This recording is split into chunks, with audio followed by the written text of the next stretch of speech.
ಪೊಲೀಸರ ವಶದಲ್ಲಿದ್ದ ಕರವೇ ಕಾರ್ಯಕರ್ತರ ಬಂಧನ ಪ್ರಕರಣದ ಬೆನ್ನಲ್ಲೇ ಮೆಡಿಕಲ್ ಟೆಸ್ಟ್ಗೆ ಕರೆದೊಯ್ಯುವ ವೇಳೆ ಕಾರ್ಯಕರ್ತರು ಹೈಡ್ರಾಮಾವನ್ನೇ ಮಾಡಿದ್ದಾರೆ. ಪೊಲೀಸರ ವಶದಲ್ಲಿದ್ದಂತ ಕರವೇ ಕಾರ್ಯಕರ್ತರು ಇದೀಗ ಹೈಡ್ರಾಮಾವನ್ನೇ ಮಾಡಿದ್ದಾರೆ ಎನ್ನುವ ಬಗ್ಗೆ ಮಾಹಿತಿ ಸಿಗ್ತಾ ಇದೆ. ಪೊಲೀಸರ ವಶದಲ್ಲಿದ್ದಂತ ಕರವೇ ಕಾರ್ಯಕರ್ತರ ಬಂಧನ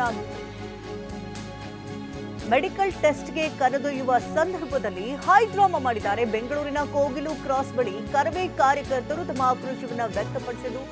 ಕರವೇ ನಾರಾಯಣಗೌಡ ಕರೆದೊಯ್ತಾ ಇದ್ದಂತ ಬಸ್ಗೆ ಕಲ್ಲು ತೂರಾಟ ಕೂಡ ನಡೆಸಲಾಗಿದೆ. ಪ್ರತಿಭಟನೆ ನಡೆಸಿದಂತಹ ಕರವೇ ಕಾರ್ಯಕರ್ತರನ್ನ ಬಂಧಿಸಿದ್ದಕ್ಕೆ ಆಕ್ರೋಶ ಕೂಡ ವ್ಯಕ್ತಪಡಿಸಿದ್ದಾರೆ. ಕರವೇ ಕಾರ್ಯಕರ್ತರ ವಶಕ್ಕೆ ಪಡೆಯೋದಕ್ಕೆ ಮುಂದಾಗಿದ್ರು ಪೊಲೀಸರು. ಆ ಸಂದರ್ಭದಲ್ಲಿ ಪ್ರತಿಭಟನೆಗಳು ಕೂಡ ಆಗಿತ್ತು.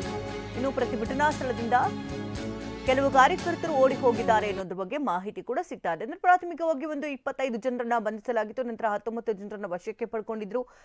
ಇದೇ ಸಂದರ್ಭದಲ್ಲಿ ಕಲ್ಲು ತೂರಾಟಗಳಾಗಿರುವಂತಹ ದೃಶ್ಯಗಳು ಕೂಡ ನೀವು ಗಮನಿಸಿದಿರಿ. ನಾರಾಯಣಗೌಡರನ್ನ ಕರೆದೊಯ್ತಾ ಇದ್ದಂತಹ ಬಸ್ಗೆ ಕಲ್ಲು ತೂರಾಟ ನಡೆಸಿ ಅಲ್ಲಿ ರಂಪಾಟವನ್ನೇ ಮಾಡಿದ್ದಾರೆ ಕನ್ನಡ ಕಾರ್ಯಕರ್ತರು. ಕನ್ನಡ ಫಲಕದಲ್ಲಿ ಕನ್ನಡ ಕಡ್ಡಾಯವಾಗಿರಬೇಕು, ಬಳಕೆ ಮಾಡಬೇಕು ಅಂತ ಆಗ್ರಹಿಸಿ ನೆನ್ನೆ ಬೃಹತ್ ಮೊತ್ತದ ಪ್ರೊಟೆಸ್ಟ್ ಕೂಡ ನಡೀತು. ಅಂದರೆ ಪ್ರತಿಭಟನೆಗೆ ಮೀಸಲಿಡದೆ ಅದು ಒಂದು ರೀತಿ ಹಿಂಸಾತ್ಮಕ ರೂಪವನ್ನ ಪಡ್ಕೊಳ್ತಾ ಇದ್ದಂತಹ ಬೆನ್ನಲ್ಲೇ ಸಾಕಷ್ಟು ಆಕ್ರೋಶಗಳು ಕೂಡ ವ್ಯಕ್ತವಾಯಿತು. ಅದರ ಬೆನ್ನಲ್ಲೇ ಕರವೇ ಕಾರ್ಯಕರ್ತರನ್ನ ಪೊಲೀಸರು ವಶಕ್ಕೂ ಕೂಡ ಪಡ್ಕೊಂಡಿದ್ರು. ಅವರನ್ನ ಮೆಡಿಕಲ್ ಟೆಸ್ಟ್ಗೆ ಕರೆದೊಯ್ಯುವಂತಹ ಸಂದರ್ಭದಲ್ಲಿ ಹೈ ಡ್ರಾಮಾವೇ ನಡೆದಿದೆ. ಬೆಂಗಳೂರಿನ ಕೋಗಿಲು ಕ್ರಾಸ್ ಬಳಿ ಕಾರ್ಯಕರ್ತರು ತಮ್ಮ ಆಕ್ರೋಶವನ್ನ ವ್ಯಕ್ತಪಡಿಸಿದ್ರು. ಕರವೇ ನಾರಾಯಣಗೌಡರನ್ನ ಕರೆದೊಯ್ತಾ ಇದ್ದಂತ ಬಸ್ಗೆ ಕಲ್ಲು ತೂರಾಟವನ್ನ ನಡೆಸಿ ಆಕ್ರೋಶವನ್ನ ವ್ಯಕ್ತಪಡಿಸಿದ್ರು.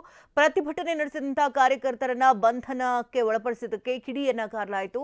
ಇನ್ನು ಕರವೇ ಕಾರ್ಯಕರ್ತರ ವಶಕ್ಕೆ ಪಡೆಯೋದಕ್ಕೆ ಪೊಲೀಸರು ಮುಂದಾದಂತಹ ಸಂದರ್ಭದಲ್ಲಿ ಆಕ್ರೋಶಗಳು ಕೂಡ ವ್ಯಕ್ತವಾಯಿತು.